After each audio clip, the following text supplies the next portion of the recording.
Kristieši Izrēlā. Kopiena, kas aug.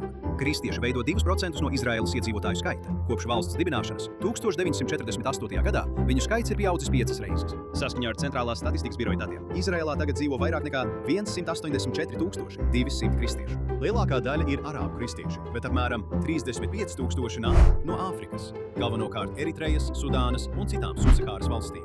Papildus tiem, kas šeit apmetas, Izraēla katru gadu uzņem tūkstošiem kristiešu svētceļnieku no visas pasaules, īpaši no Āfrikas, sekojot Jēzus pēdās.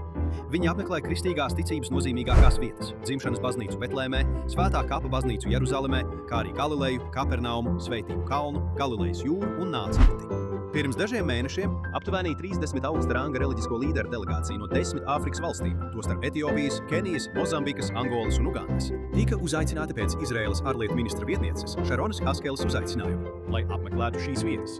Viņa toreiz sacīja: Āfrikas kristiešu kopiena atbalsta Izraēlu un ir spēcīgākais balsts cīņā pret radikālā islāma un džihādisma izplatību kontinentā. Šī apmeklējuma stiprina gan dalībnieku ticību, gan arī garīgās un diplomātiskās saites starp viņu valstīm un Izraēlu.